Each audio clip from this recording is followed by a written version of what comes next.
Lord. దేవుని పరిశుద్ధ నామానికి మహిమ కలుగునుగాక. ఉదయకాల సమయంలో అనుదినమన్నా అనే కార్యక్రమాన్ని వీక్షిస్తున్న దేవుని బిడ్డలారా, మీ అందరికీ నా హృదయపూర్వకమైన వందనాలు. ఈ ఉదయకాల సమయం దేవుడు మనకిచ్చినటువంటి మాటను చదువుకుందాం. కీర్తనలు 20వ అధ్యాయం 5వ వాక్యం, నీ ప్రార్థనలన్నీ యెహోవా సఫలపరచునుగాక. దేవుని బిడ్డలారా, చక్కని మాట. దావీదు మహారాజు రాస్తున్నటువంటి ఈ కీర్తన భాగంలో దేవుడు ఏమంటున్నాడు అనంటే, నీ ప్రార్థనలన్నీ యెహోవా సఫలపరచునుగాక. ఈ కీర్తన రాసింది దావీదు మహారాజు. దావీదు మహారాజు ఏమంటున్నాడంటే, మనం చేసే ప్రతి ప్రార్థన దేవుడు సఫలపరచాలి అని కోరుతున్నాడు. దేవుని బిడ్డలారా, ఈరోజు మనం ఎవరిని అడిగినా దేవుడు నా ప్రార్థన ఆలకిస్తే బాగుండును అని అనేవారు ఎక్కువ మంది కనబడతారు. దేవుని బిడ్డలారా, మనం ప్రార్థన చేస్తాం. కొన్నిసార్లు కొన్ని ప్రార్థనలకు జవాబు దొరుకుతుంది, మరి కొన్నిసార్లు కొన్ని ప్రార్థనలకు మనకు జవాబు రాదు. అప్పుడు ఏమనుకుంటామంటే, దేవుడు నా ప్రార్థన వినట్లేదేమో, అందుకనే నాకు జవాబు రావట్లేదు అని అనుకుంటాం. దేవుని బిడ్డలారా, మన దేవుడు ప్రార్థన ఆలకించే దేవుడు. ఆయన ఎప్పుడు కూడా మనం చేస్తున్నటువంటి ప్రార్థనలు ఆయన నిర్లక్ష్యం చేసే దేవుడు కాదు. ఆయన మన ప్రార్థనలు త్రోసిపుచ్చే దేవుడు కాదు.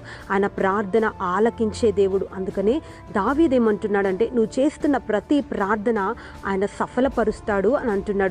దేవుని బిడ్డ, ఉదయకాల సమయంలో దేని కొరకైతే దేవుని సన్నిధిలో నువ్వు ప్రార్థన చేస్తున్నావో, దేవుని బిడ్డ, ఆయన నీ ప్రార్థన సఫలపరుస్తాడు అని వాగ్దానం చేస్తున్నాడు. కాబట్టి ధైర్యం తెచ్చుకో. ఇంతవరకు నువ్వు చేసినటువంటి ప్రార్థనకు నీకు జవాబు రాలేదని కృంగిపోతున్నావేమో, ఇంతవరకు దేవుని సన్నిధిలో నువ్వు పెట్టుకున్నటువంటి విన్నపములకు ఆయన దగ్గర నుంచి నీకు జవాబు రాలేదు అని నిరాశలో ఉన్నావేమో, దేవుని బిడ్డ, ఈరోజు ఆయన ఏమంటున్నాడంటే, కొంచెం ఆలస్యమైన తప్పకుండా తగిన సమయంలో ఆయన నీ ప్రార్థనలన్నీ కూడా ఆయన సఫలపరచబోతున్నాడు. దేవుని బిడ్డలారా, కొన్నిసార్లు కొన్ని ఇబ్బందులు తలెత్తినప్పుడు, అయ్యో దేవుడు నా ప్రార్థన వినుంటే నాకు ఈ పరిస్థితి వచ్చుండేది కాదేమో అని మనం అనుకుంటాం. కానీ దేవుడు కొన్నిసార్లు ఎందుకు ఆలస్యం చేస్తాడు అనంటే, ఆలస్యం ద్వారా దేవుడు తన నామాన్ని మహిమపరుచుకుంటాడు.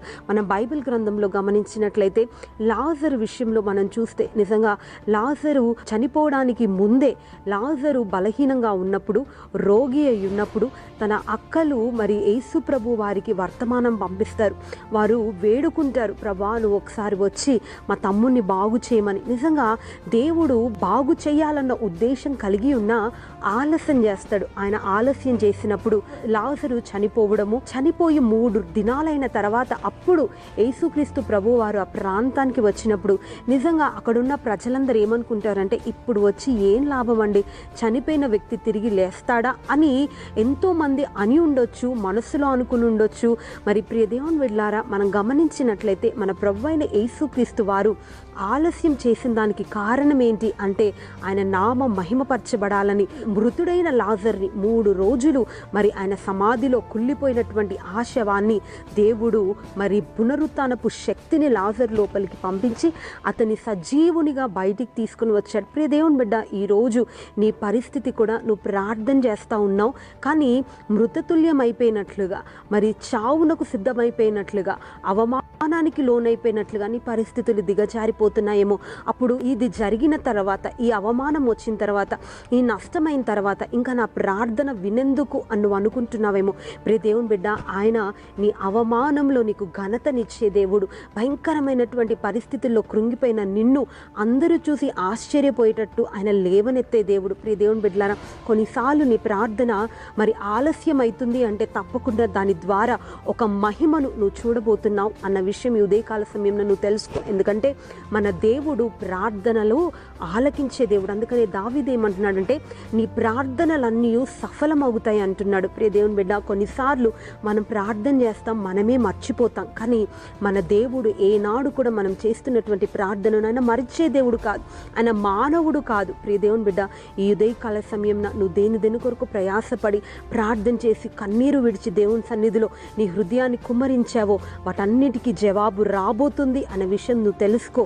ఆయన సమయం ఆసన్నమైనప్పుడు తగిన సమయంలో నీకు జవాబునిచ్చి ఆయనను మహిమపరిచేటట్లుగా దేవుడు నీ జీవితంలో గొప్ప కార్యం చేయబోతున్నాడు. కాబట్టి ధైర్యం తెచ్చుకో. నీ ప్రార్థన వ్యర్థమైపోలేదు. తప్పకుండా ఆయన నీ ప్రార్థనకు ప్రతిఫలం ఇవ్వబోతున్నాడు. ఉదయకాల సమయంలో ధైర్యంగా ప్రార్థన చేసుకుందాం. ప్రార్థన. ప్రేమ కలిగిన దేవా, పరిశుద్ధుడా, మీకు స్తోత్రములు తండ్రి. ఎంత చక్కటి మాట ద్వారా మీరు మమ్మల్ని ధైర్యపరిచారయ్యా. అయ్యా, మా ప్రార్థనలు వ్యర్థమైపోలేదని, మా ప్రార్థనలకు మీరు ప్రతిఫలం ఇస్తారని మీరు మాట్లాడారు. ఎంతమంది అయితే ప్రభా వారి వివాహ విషయాలకు నిమిత్తమై అయ్యా, పిల్లలు లేక ప్రభా వారి వ్యాపార పరిస్థితులు అయ్యా తండ్రి దిగజారిపై, వారి ఉద్యోగంలో ఉంటున్న సమస్యల కొరకై, వాళ్ళ పిల్లల విషయంలో అయ్యా వారి సమస్యల కొరకై, వారి ఆరోగ్య పరిస్థితులు విషమించుట ద్వారా అయ్యా ప్రభా అలసిపోయి నీరసించిపోయి దేవుడు మా ప్రార్థన వినట్లేదని ఎంతమంది నిరుత్సాహంలో ఉన్నారు, వారందరినీ లేవనెత్తండి ప్రభా. వారి ప్రార్థనలు వ్యర్థమైపోలేదని అయ్యా మీరు ఒకరోజు వాటికి ప్రతిఫలం ఇవ్వబోతున్నారని మాట్లాడారు. ఒక్కొక్కరిని మీరు ధైర్యపరిచి వారి జీవితంలో మీరు గొప్ప కార్యాలు చేయమని, వారి ప్రార్థనలకు జవాబును దయచేయమని ప్రార్థించి అడిగి వేడుకుంటున్నాను నా పరమ తండ్రి. ఆమేన్. నిన్ను విడచిన సమయం